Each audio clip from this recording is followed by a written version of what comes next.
présidez aux destinées du mouvement Monasco Belgique. Cela s'entend, le Monasco, c'est le mouvement national de soutien à la candidature unique du président Alassane Ouattara. Qu'est-ce qui a motivé la création de cette section au niveau de cette région de l'Europe, notamment du Benelux, donc là où vous résidez? Je voudrais déjà dire que nous avons déjà évoqué cette question effectivement dans d'autres lieux, c'est-à-dire que l'idée c'est d'effectivement se joindre à la dynamique qui est en train de se créer, qui était en train de se créer en temps pour susciter une candidature unique au niveau des partis du RHDP. Donc ce mouvement avait été lancé par le président Legret-Philippe avec l'appui d'un certain nombre de cadres des différents partis qui composent le RHDP. Donc nous nous sommes inscrits dans cette dynamique et donc l'idée ici c'était effectivement de pouvoir approcher l'ensemble des Ivoiriens au-delà des partis du RHDP pour déjà susciter cette idée de candidature unique, mais derrière ça aussi, l'idée c'est aussi de participer à la remobilisation, à la redynamisation des Ivoiriens qui vivent dans cet espace qui comprend donc la Belgique, la Hollande et le Luxembourg. Pour vous, l'idée de la candidature unique, est-ce que ce n'est pas un concept qui va au-delà de la démocratie? Du tout, parce que je dis, on parle du consensus d'un camp. Nous sommes en démocratie. Tous les grands pays fonctionnent avec des coalitions. L'Allemagne, après les élections de 2004, a fonctionné avec une coalition qui regroupait aussi bien la droite que la gauche. Aujourd'hui, l'UMP, c'est un consortium de partis qui défendent plus ou moins la même vision politique. Donc effectivement, à partir du moment où il y a consensus dans un camp politique, je pense que la démocratie n'est pas mise en mal. Bien au contraire, ça renforce la démocratie en interne. Et puis effectivement, les partis d'opposition ont toute la latitude de présenter un candidat ou de présenter des candidats comme bon le semblera. Je dis, chacun politiquement a sa stratégie et qu'il applique en fonction des réalités du terrain. Et depuis que vous avez justement été élu à la tête du mouvement pour cette région d'Europe, quelles sont les actions, quels sont les actes que vous avez posés dans le cadre de votre projet? Nous avons principalement deux axes sur lesquels nous travaillons, et donc ces deux axes, ça consiste premièrement à aller auprès des Ivoiriens. En général, encore une fois, je dis, nous ne nous limitons pas aux militants du RHDP, donc aller auprès des Ivoiriens de manière à pouvoir échanger avec eux, comprendre leurs préoccupations et puis effectivement leur expliquer le bien fondé effectivement de cette démarche de candidature unique. Bon, au-delà de ça, effectivement, pouvoir les impliquer, expliquer un peu toute la situation en Côte d'Ivoire, parce que nous, de par notre position, nous avons la chance de temps en temps de revenir au pays, de pouvoir aussi faire cette remontée d'informations auprès de la diaspora, ce qui est important. Donc évidemment, le premier axe, c'est un travail de proximité que nous faisons aujourd'hui auprès des Ivoiriens qui vivent donc, en Belgique et dans d'autres pays donc, à côté. Donc ça, c'est le premier volet. Le deuxième volet, c'est un volet lobbying auprès des institutions européennes qui sont présentes à Bruxelles, notamment parce que Bruxelles, c'est aujourd'hui le cœur de l'Europe et que, effectivement, en 2010, quand il y a eu la crise post-électorale et que le président était au Golf Hotel, effectivement, nous avions approché le Parlement européen en son temps qui nous avait fait l'honneur de nous recevoir et qui avait voté une motion de soutien au président Ouattara après donc, cet entretien qu'on avait en 2010. Donc, ici, aujourd'hui, nous retournons vers ces institutions, déjà pour expliquer toutes les avancées qui ont pu avoir lieu ces 2-3 dernières années. Et dire qu'effectivement, aujourd'hui, il peut y avoir beaucoup de choses qui sont dites, mais la réalité, c'est qu'aujourd'hui, la Côte d'Ivoire est redevenue au devant de la scène, économiquement et diplomatiquement, et aussi bien au niveau aussi de la sécurité intérieure qui est rétablie. Donc, c'est ce message que nous portons vis-à-vis de nos interlocuteurs. Je rappelle juste que le 5 septembre dernier, nous avons été reçus au Parlement européen par l'eurodéputé Marc Tarabella dans ce cadre, et il y a d'autres rencontres qui sont prévues avec des députés européens, avec un certain nombre d'institutions qui sont présentes sur la place de Bruxelles. Voilà. Vous qui avez la chance justement de côtoyer un certain nombre de vos concitoyens dans cette région de l'Europe, dites-nous aujourd'hui, pour ceux qui n'ont pas eu cette chance, qui n'ont pas encore cette chance d'être revenus au pays depuis la crise, quel est le regard que les Ivoiriens du Benelux ont sur l'évolution de la Côte d'Ivoire? Évidemment, pour les gens qui vivent loin et qui ne viennent pas souvent, le premier sentiment, c'est effectivement quelquefois de se sentir tenu à distance de tout ce qui se passe. Donc, notre rôle, c'est aussi de leur expliquer tout ce qui se passe sur le terrain. Effectivement, ce qui nous conforte dans notre démarche, c'est que malgré tout, aujourd'hui, l'évocation du nom du président Ouattara suscite encore beaucoup d'enthousiasme de part et d'autre. Et ça nous conforte, et effectivement, il peut y avoir des griefs ça et là.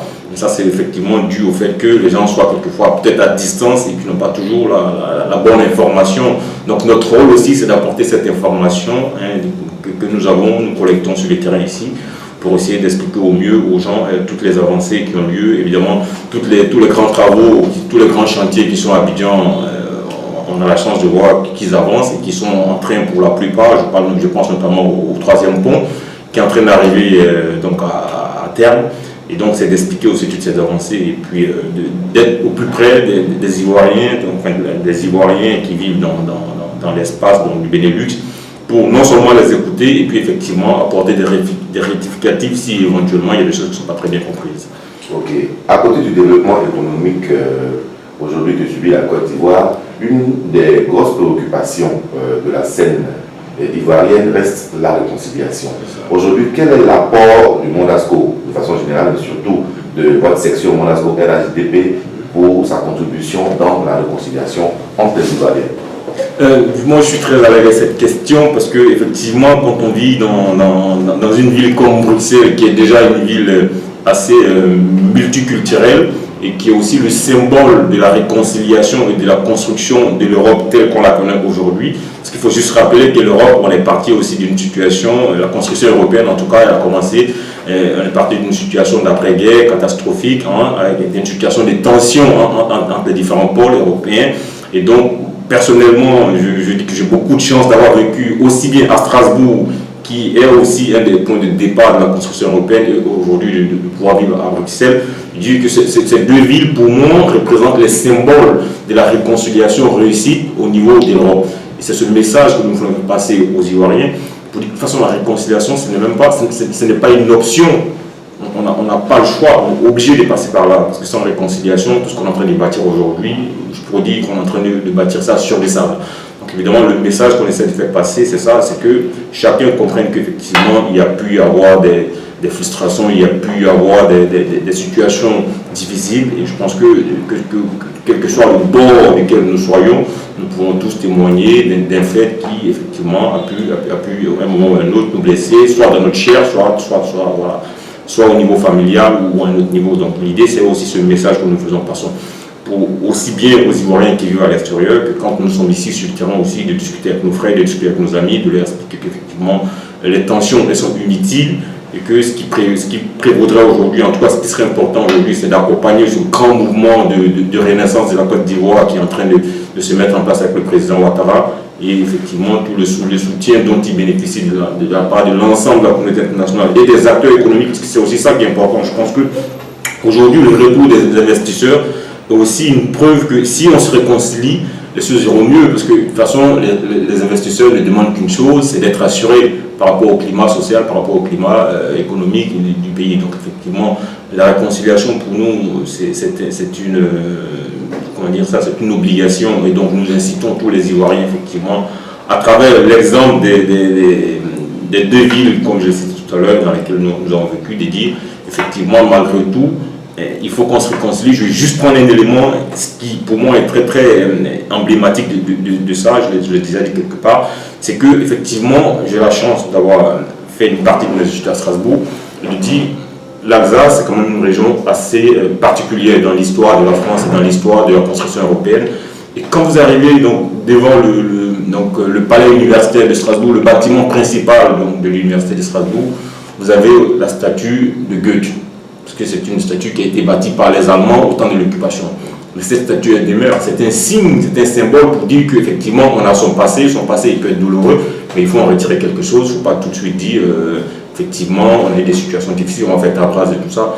Effectivement, il faut pouvoir, à un moment ou à un autre, dire, même les situations difficiles, on peut effectivement en tirer des leçons et puis aller de l'avant. C'est ce message qu'on nous fait passer. Beaucoup d'entre vous tournez aussi bien à l'intérieur du pays mais aussi avec les Ivoiriens qui vivent à l'extérieur. Avez-vous le sentiment quand même que ce message de réconciliation il passe? Je dois dire qu'effectivement, le message il passe dans la mesure où, effectivement, quand vous prenez la population ivoirienne elle-même en général, je crois qu'il n'y a pas de problème fondamental, il n'y a pas de tension entre la population ivoirienne, elle ne parle pas. Nous avons des amis de toutes les régions, de toutes les contrées de la Côte d'Ivoire, de toutes les origines, de toutes les religions. Donc je ne pense pas qu'il y ait fondamentalement un problème entre les Ivoiriens.